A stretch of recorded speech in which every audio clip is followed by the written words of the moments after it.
Você já se auto-sabotou? Vive em relacionamentos complicados? Segue entre tapas e beijos com a sua família? Já esteve perdido em algum momento na sua carreira? Você não está sozinho. Em Psicologia Sincera, eu, Ana Luísa, e eu, Ana Tereza, vamos comentar os mais diversos assuntos do nosso cotidiano, sempre com uma opinião sincera. Pode ser que você se identifique ou não com as nossas análises e reflexões. Mas aí você vê se a carapuça serviu. E aí, gente, sejam bem-vindos a mais um episódio do Psicologia Sincera. Hoje a gente vai fazer o nosso quadro favorito, o quadro favorito de vocês, o quadro favorito de todo mundo, que é o Analisando. Eu acho que nossos ouvintes já sabem qual é esse quadro, mas pra quem tá caindo aqui de paraquedas, vamos explicar aqui rapidinho. Sou o Mapa! Dora e Botas querem descobrir de onde está vindo o som. Sai, prega! No quadro Analisando, nossos ouvintes enviam histórias pra gente sobre alguma questão, seja sobre relacionamento, que vocês gostam de mandar muito, e inclusive é o tema de hoje, mas a gente também deixa aqui esse convite que pode ser sobre outras coisas, tá, gente? Pode ser sobre alguma questão de família, alguma questão de trabalho, amizade, alguma questão com ansiedade, alguma questão sobre a vida no geral, né? O que for que vocês estão com dificuldade, que vocês gostariam de ouvir, né? Nossa percepção em relação a isso, a gente deixa aqui o convite para vocês mandarem suas histórias no e-mail podcast psicologiasincera@gmail.com. E o que a gente faz é que a gente recebe essas histórias, elas entram numa fila e a gente lê aqui no episódio 2 ou uma história e comenta em cima do que a gente percebe, das nossas experiências clínicas, das nossas teorias, né? A gente usa a história também muito como base pra gente trazer alguma percepção, algum conceito em cima disso. E antes da gente entrar na primeira história, eu também quero fazer um convite pra quem tá nos ouvindo e ainda não tá na nossa área do apoiador. Se você gosta dos nossos episódios do Psicologia Sincera, se você tem vontade de ouvir mais episódios do Psicologia Sincera, a gente deixa o nosso convite aqui pra você entrar na nossa área do apoiador. O link vai estar aqui embaixo pra você ganhar um episódio extra por mês do Psicologia Sincera. Geralmente a gente faz, inclusive, esse quadro aqui, já que é o favorito da galera, a gente faz mais analisando por lá. E além de ganhar um episódio extra por mês, vocês têm acesso à nossa biblioteca exclusiva de conteúdos, de todos os outros episódios exclusivos que a gente já fez, além de ter prioridade na fila também de leitura das histórias desse quadro. Então a gente vai deixar o link aqui embaixo do Orelo, se você quiser entrar, fazer parte dessa comunidade, ter todos esses benefícios que os nossos apoiadores têm. Agora, sem mais delongas, vamos de primeira história? Vamos lá para nossa primeira história do episódio. Olá meninas, tudo bem? Espero que sim. Estive com uma pessoa desde agosto de 2022. No primeiro encontro, tudo foi ótimo. Ele sempre atencioso e tudo mais. Já no segundo, uma certa hora da noite, assistindo a um filme, ele ficou chateado por um motivo bobo e simplesmente dormiu. Eu, já com a pulga atrás da orelha, vi que o computador estava desbloqueado com o WhatsApp ativo e ao ver que ele estava completamente apagado, entrei no web, o WhatsApp web. Errei. E fui olhar as últimas mensagens dele. Ele estava conversando com duas mulheres diferentes, conversas com intuitos sexuais. E na conversa com o melhor amigo, ele falou: levei ela na rodoviária, mas só queria minha morena de volta. Isso em referência à ex dele, que terminou com ele alguns meses atrás. Fiquei muito chateada e fui tirar satisfações com ele. Ao falar, vi que ele ficou extremamente chateado e falou que, devido à invasão de privacidade, era melhor eu não voltar mais. Passaram-se alguns dias e, devido à minha carência, voltamos. Após um ano que nos conhecemos, decidi que não queria mais continuar sendo apenas ficante. Eu queria algo sério. Já havia falado sobre isso em alguns momentos, mas ele sempre dizia que não se sentia pronto. Terminei. Alguns dias após, conheci um outro cara, bacana, porém não fazia muito meu tipo. Nesse mesmo dia à noite, conversei com um cara que saí por um ano para avisar que eu estava conhecendo outra pessoa. Uma semana depois, no segundo encontro com esse cara, ele foi um babaca. Quando cheguei, tinha uma mensagem do meu ex-ficante e eu conversei com ele sobre como tinha sido ruim. Nesse momento, ele começou a me cantar, dizer que eu estava sentindo muito a minha falta e que queria namorar comigo e me pediu em namoro. Naquele momento, no início da minha suposta superação, essas palavras me fizeram ceder. O que eu sentia antes parecia ter multiplicado por 3. Eu amei mais do que nunca. Detalhe, moramos em cidades vizinhas e sempre costumava passar minhas folgas e finais de semana alternados para ir vê-lo. Ele tem 2 gatas e, devido à praticidade, concordando que seria melhor eu ir. Em 2 semanas de namoro, descobri através de uma colega em comum que ele tinha assinado OnlyFans de uma colega minha e tinha respondido aos stories dela a elogiando de uma maneira que, em 2 semanas de namoro, ele nunca me tratou. Sempre que algum cara gostava de mim, ele me tratava como uma princesa. Mas ele, por mais que eu me esforçasse, nem um elogio sequer me mandava. Até que tive uma conversa com ele quanto a isso, a linha tênue entre não querer ficar chateada por algo que não foi falado e perder o encanto por precisar cobrar. Várias coisas aconteceram nesse meio tempo, mas a mais recente foi que, em uma noite, enquanto eu estava cochilando no sofá, ele estava sentado no chão à minha frente. Assim que acordei, a primeira coisa que vi foi ele usando o aplicativo de relacionamento dando zoom em peitos e bundas das mulheres. Me contive e fiquei quieta, não queria falar nada na hora da raiva. Alguns dias depois eu pedi que conversássemos, falei o que vi e ele falou: mas por que você não me mandou parar? Eu falei que não queria discutir naquele momento, perguntei se ele estava usando o app e ele disse que não. Mas eu sabia que ele estava mentindo. Mas eu estava tão carente que então deixei passar. Semanas depois vi que a cada dia ele estava cada vez menos preocupado em me cativar, conquistar. Senti que outros homens me valorizavam mais do que meu próprio namorado. Mas ainda assim, não sentia vontade alguma de tê-los. Apenas queria o homem a qual escolhi. Mas ainda assim, sabia que ele continuava a conhecer outras mulheres na esperança de ter um encontro romântico sexual. Isso me deixava muito mal. Então decidi dar um ultimato, falei que eu não era o suficiente para ele, era melhor terminarmos. Nos abraçamos e ficou decidido assim. Apesar de saber que futuramente sofreria ainda mais com as traições dele, tenho em mim, bem lá no fundo, que talvez ele mude e que volte para mim decidido que seria a única mulher que ele deseja. Infelizmente, sei que isso não vai acontecer. Estou tentando aceitar que ele não vai mudar a menos que ele queira. Sei bem que em breve irei superá-lo, mas até lá espero que eu me mantenha firme na minha decisão, pelo menos dessa vez. Bom, tem muitas coisas nessa história que eu fiquei pensando quando eu li. E eu vou começar falando que a gente não vai focar muito nos comportamentos dele e dele ter sido desrespeitoso, dele ter ultrapassado limites, dele não ter mantido, né, os acordos de vocês, porque eu acho que isso é óbvio, eu espero que esteja, e se não tá, acho importante trazer aqui, mas a gente não vai focar muito nele porque é isso, a história quem tá mandando é você, e eu acho que tem muitas coisas pra gente falar aqui sobre você, sobre o que você tá trazendo, e eu só tô fazendo esse adendo porque eu acho importante de colocar, pra não ficar também uma coisa totalmente na sua responsabilidade, parecendo que... como se ele não tivesse feito nada. Ele tem a parcela dele. Mas como você mandou a história, vamos focar em você aqui. Uma das primeiras coisas que me chamou a atenção foram duas coisas, e a primeira é o quanto que essa história tá muito atravessada por questões de gênero. Você não falou sua idade e eu não sei o quanto que você tem conhecimento sobre questões de gênero, sobre qual o lugar da mulher no relacionamento heterossexual, né? Quais são essas diferenças num relacionamento do lugar da mulher, do lugar do homem e tudo que envolve isso e como que isso transborda para as relações, né? Uma das coisas que mais me chamou a atenção foi quando você falou que no momento que ele começou a te cantar, dizer que ele tava sentindo muito sua falta, que ele queria namorar com você, que ele te pediu namoro. Tinha mudado pra melhor, não tava muito bom, tava meio ruim também, tava ruim. Agora parece que piorou. Sendo que parece que vocês não tinham tido uma construção prévia pra chegar nisso. Então pareceu uma coisa muito rápida, uma coisa muito impulsiva, inclusive. E você falou que o que sentia antes por ele pareceu ter se multiplicado por 3, que você amou ele mais que nunca. E eu fiquei pensando muito na questão que a gente já trouxe aqui no podcast. Eu não vou nem me alongar tanto, mas eu acho importante referenciar. A gente fala muito sobre isso no episódio Qual o Lugar da Mulher em um Relacionamento e no episódio Por que as Mulheres Amam e os Homens Traem. Começando pelo começo, o que significa masculinidade tóxica? Não, parceirão! Em que a gente fala justamente de como que é esse lugar vulnerável da mulher, de ao ser escolhida por um homem, quando ela tá num lugar vulnerável, frequentemente quando ela tá num lugar carente, como você mesma falou, que você tava, a gente fica muito vulnerável a aceitar e a justamente ficar mobilizada quando a gente é escolhida por um homem. Então eu fiquei me perguntando se isso que você sentiu, de fato foi amor, de fato foi algo relacionado a ele em si, ou se foi relacionado a essa dinâmica de gênero, de naquele momento que você estava carente, você ter se sentido escolhida por um homem, e isso ter ativado, né? A gente fala muito sobre isso no episódio Por que as Mulheres Amam e os Homens Traem, que a gente tem esse mecanismo, é como se nós mulheres tivemos, entre muitas aspas,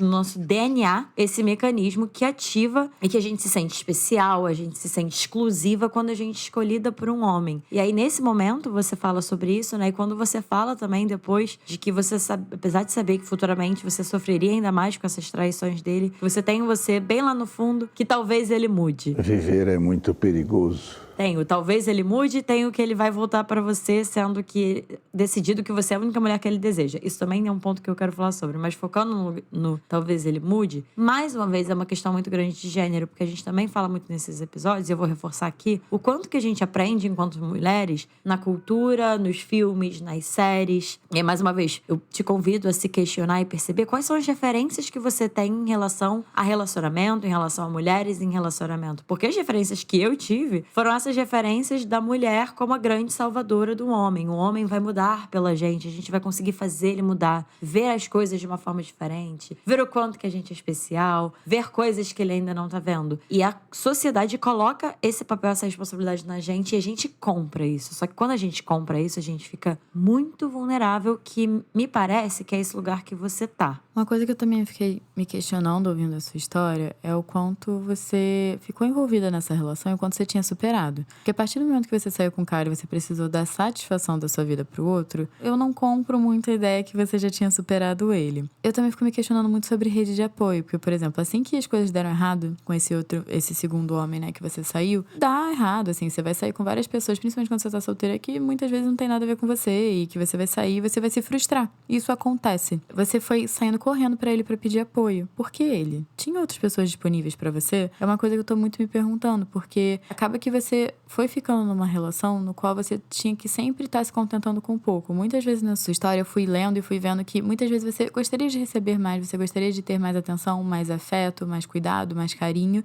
mas que você foi se contentando com pouco pra você conseguir estar ali. E aí você foi se moldando e foi diminuindo as suas vontades ou negligenciando as suas necessidades emocionais pra conseguir dar conta de estar nessa relação. E eu sei que em algum ponto ele te supriu pra você estar ali, pra você ter conseguido se manter ali. Portanto que, por exemplo, ele super te acolheu quando você tava precisando ali depois daquele date desastroso. Mas eu fico pensando, onde estão as suas outras redes de apoio também? Porque eu acho que isso que ele tá fazendo por você, que bom que ele fez. Mas eu acho que outras redes de apoio sua também poderiam te dar. E poderiam te dar sem esse custo tão alto que vem junto com a relação de você se sentir tão preterida, tão descartável, tão deixada de lado. E junto disso que a Ana Teresa tava falando, me chamou a atenção também o tema limite. Pra você, né? Mas pra ele também. Porque você percebe que você já começou a contar a história com uma situação que atravessou um limite. Tanto seu quanto dele, né? E isso também é uma coisa que eu queria trazer aqui à tona. Como que a gente normaliza essa dinâmica das pessoas num relacionamento olharem, por exemplo, o WhatsApp da outra, olharem o celular, olharem as redes sociais. Tanto mulheres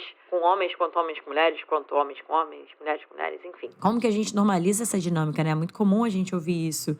E isso é uma dinâmica de invasão, gente. Isso é uma dinâmica de ultrapassar limites, né? Então me chamou muito a atenção como que, de alguma forma, algo ali, você não deu muito um contexto do que te fez, né? Você falou que já tava com uma pulga atrás da orelha. E é isso que te fez, né? Então algo ali te fez sentir alguma coisa que te fez ter um comportamento invasivo em relação a ele, né? De invadir ali uma privacidade dele, do WhatsApp, enfim. De fato, você encontrou coisas e aí você encontrou o que me veio assim, é ele invadindo de alguma forma, né? Ele passando de um limite na relação de vocês, dentro de acordo, entendendo que vocês tinham um acordo monogâmico fechado do relacionamento. Mas me chama a atenção como que você passou por cima do seu limite, porque quando você vê ele fazendo algo que eu entendo que pra você não é negociável, né? Que vocês chegaram a terminar. E você volta atrás. E ele fala pra você que não é negociável, por exemplo, você ter invadido, você ter passado desse limite, ter visto o WhatsApp dele e depois ter voltado atrás, isso já me deixaria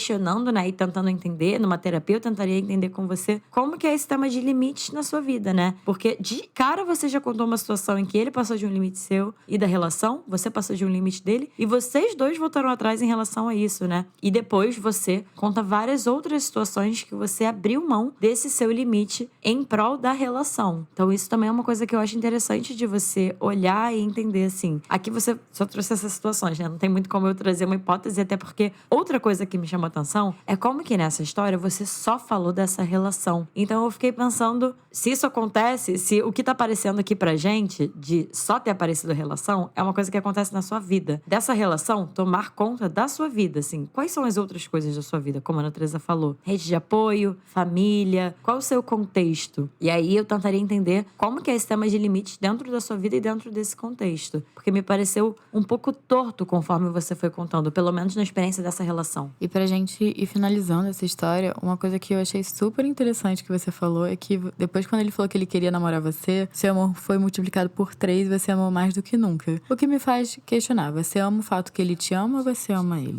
Eu acho que são duas perguntas completamente diferentes. Isso também já me faz pensar um pouco de talvez um local, um entendimento de amor um pouco idealizado do que é amar. Porque você saber que você gosta de ser amado é uma maturidade emocional de diferenciar gostar de ser amado e amar. Então eu acho que você tá um pouco presa nessa questão de receber amor e de querer estar nessa posição, mas tá procurando em locais que infelizmente acaba sendo um pouquinho de uma autossabotagem, que você não acaba recebendo esse amor que você quer. Talvez um amor aí idealizado, mas nessa ocasião, né, você tá me trazendo evidência suficiente que de fato não tinha o amor que você estava precisando. E aí eu acho que a gente tem que se questionar um pouco das nossas referências, que a Ana Luísa falou sobre o que a gente tem de amor, até pra gente entender aonde a gente tá se colocando, a maneira que a gente tá permitindo os outros tratarem a gente e o que a gente tá esperando também das relações, né? Porque você mesmo falou, vou ter DR, e aí até que ponto eu peço ou até que ponto tem que ser espontâneo? Eu entendo que se você já tá na relação e já tá se questionando muito o tempo inteiro sobre isso já é algo pra você refletir sobre onde você tá. E só pra fechar, sobre 2 pontos que a Ana Teresa falou, que eu não queria deixar de falar pra essa história. A primeira em relação ao que ela trouxe da relação idealizada, né? Que você trouxe no final também. Que volte pra mim decidido que eu seria a única mulher que ele deseja. E o quanto que isso é uma visão idealizada dos relacionamentos, essa coisa do amor romântico, né? Daquela pessoa e que ela só vai ter olhos pra você. A gente também fez um episódio recentemente sobre não monogamia, que a gente questiona um pouco isso, né? Assim, quanto que é real uma expectativa de que a pessoa só tenha desejo por você. Uma coisa, ela desejar outras pessoas e escolher ser fiel e fechado e monogâmico com você. Isso não muda, talvez, o desejo dele, né? Mas eu achei importante trazer isso, assim, pra você questionar. E falando dessa questão da referência do amor e como que a gente fica vulnerável pra se colocar nessas relações, eu não queria deixar de falar sobre a carência que você falou em alguns momentos da história.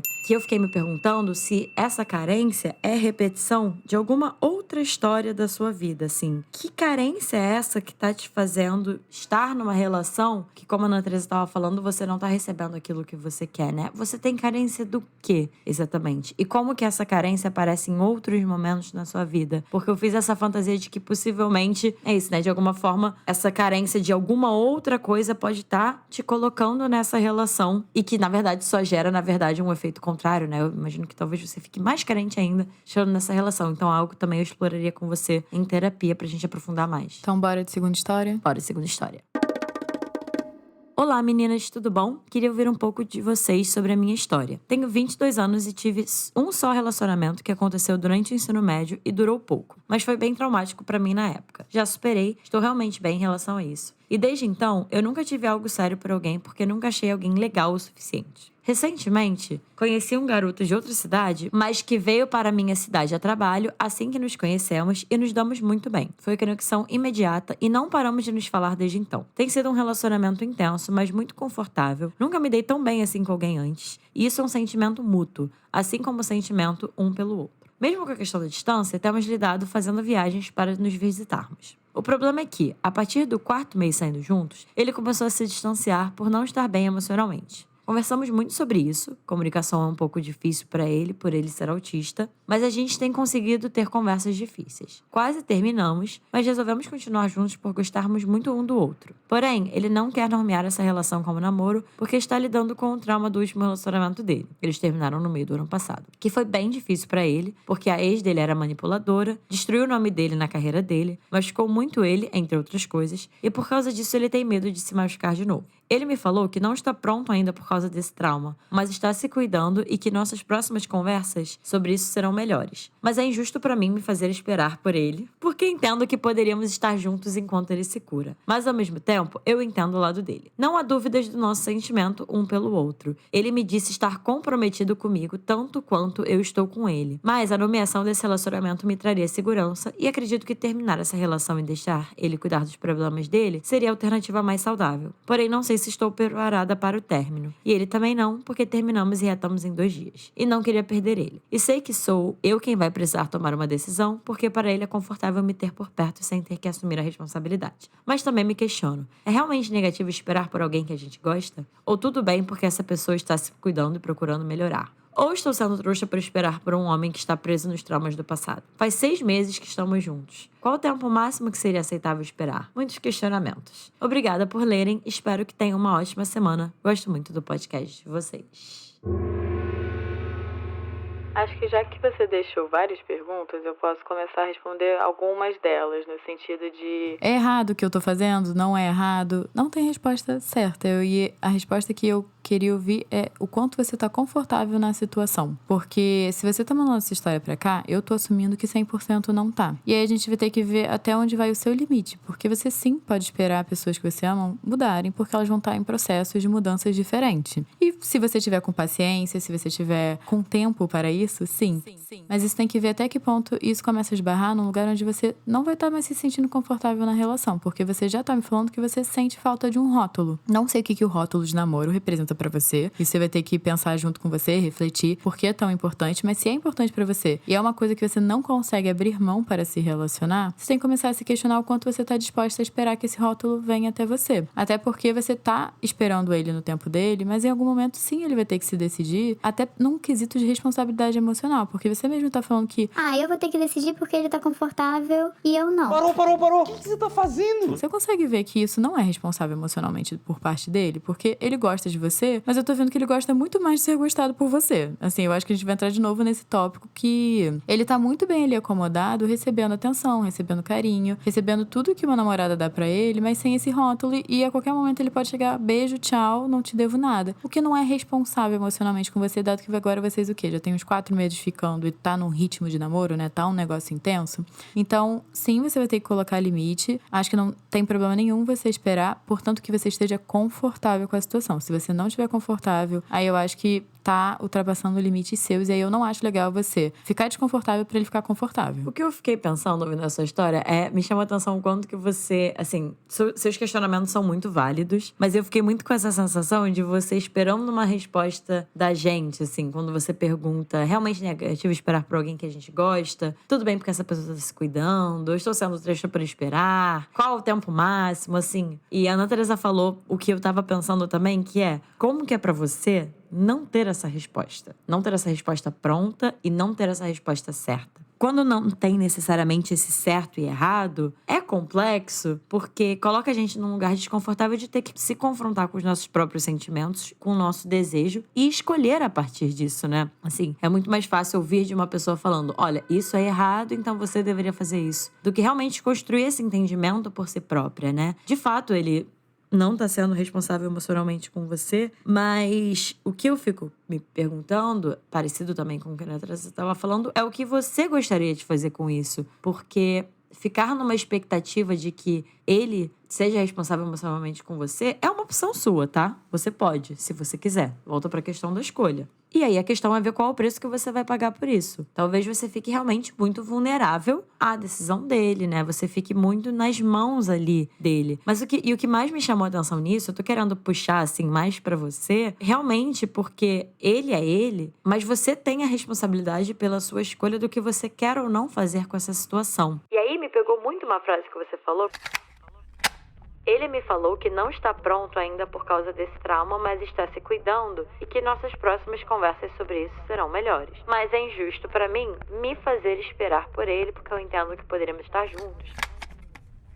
O que eu fiquei pensando é que ele não tá fazendo você esperar por ele. Esperar ou não por ele é uma escolha sua. Faz sentido? Faz sentido porque quem está escolhendo esperar mal ou bem o que a Ana Luísa está falando é você. Você tem a opção a qualquer momento de falar, não quero mais isso pra mim. E você pode, tá? Você pode escolher, assim, é isso. Mas se você tá escolhendo esperar, você tá escolhendo esperar. E outra coisa que eu também queria, eu acho que salientar, assim, dar uma luz em cima, é que você falou que você teve um relacionamento no ensino médio que foi pouco, mas traumático. Não sei o que aconteceu, você não deu detalhes, não sei se tinha violência, quais tipos de violência tinha na relação, mas eu estou imaginando um relacionamento abusivo, dado que você falou que foi traumático, ruim pra você. Por que eu estou falando isso? Você tem histórico de relacionamento ruim. Você tem chances um pouco mais altas de, inconscientemente, escolher um parceiro do qual possa fazer você passar por negligência negligências, que muito provavelmente é isso que acontece num relacionamento traumático, num relacionamento ruim. Além de negligência, também abuso. Então, tomar um pouco de cuidado em relação a isso. Não sei qual é o seu histórico familiar, que isso também iria indicar e dar uma dica pra gente muita coisa, mas você já tá me falando que você tá numa relação que tem respeito, tem carinho, ele gosta de você, tudo isso, mas ele não tá te suprindo em algumas coisas, e você tá aceitando ficar mesmo não suprido. Eu não tô dizendo que a relação ela tem que te suprir em tudo, mas tem algumas coisinhas sim que a relação tem que te suprir, que você já tá vendo que ele não tá te dando. Então, tomar cuidado. Eu não sei o que foi que aconteceu, mas por você ter esse histórico, pra isso não se virar um padrão na sua vida de você ficar em lugares do qual você não se sente bem, ou que você é negligenciada, ou do qual você sofre abuso, por você tá ali apaixonado pela pessoa, por você querer estar com a pessoa, eu não sei quais são as suas crenças em relação ao amor, mas o que eu não queria é que você passasse por outro relacionamento no qual você é negligenciada,